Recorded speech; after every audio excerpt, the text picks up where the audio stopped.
My name is Michael Hitt. I'm dressed as an officer, the rank of major, and today we're going to be talking about Camp Gordon.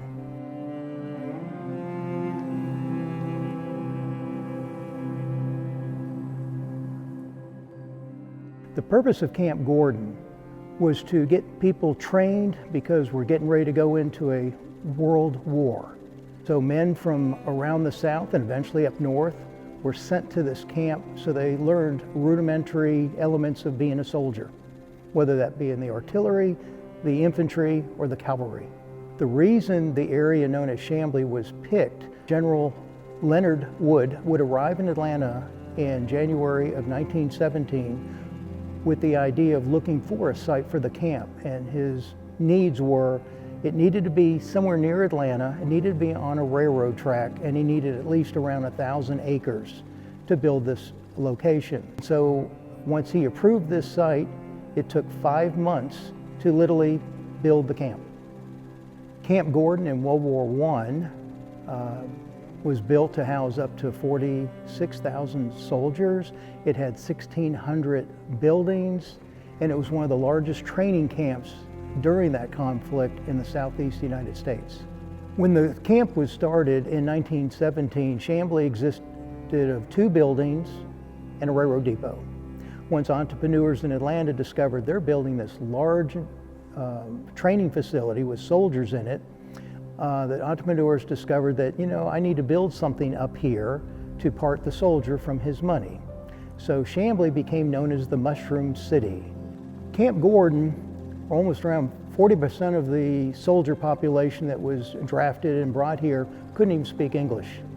There were people here representing almost every Asian country, every European country, and representing 40 states out of 50 states in the Union. You also had blacks here, whites here. I mean, it was a blend.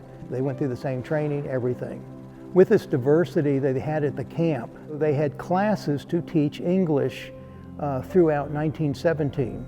But by the beginning of 1918, they came out with orders at the camp that English only from that point on would be spoken because everybody's got to be on the same page.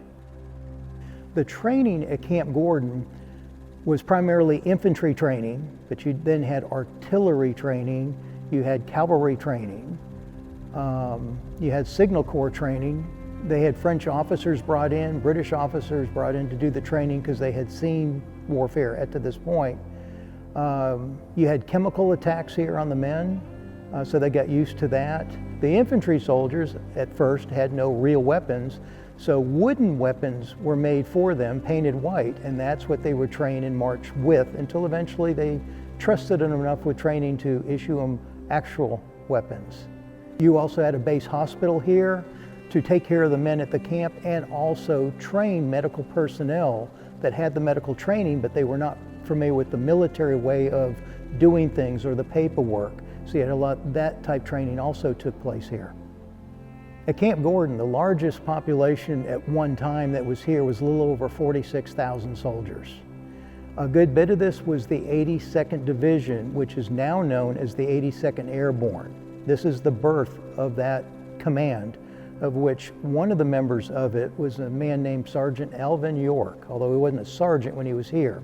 And he would be the most decorated man in World War I and awarded the Medal of Honor for what he did overseas.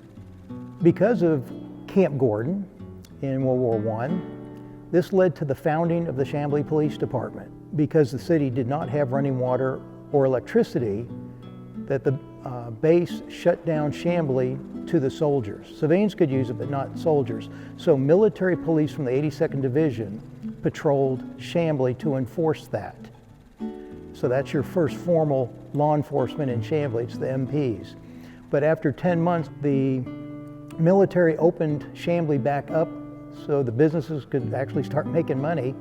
But one provision in doing that was they needed to create a civilian police force to work with the military police.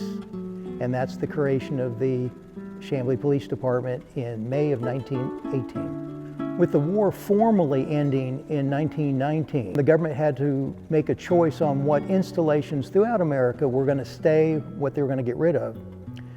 Camp Gordon they decided they couldn't hold on to it because it's landlocked. They decided to sell the land off in 1921. The current site of primarily what was Camp Gordon is now Peachtree DeKalb Airport and the surrounding area of that airport.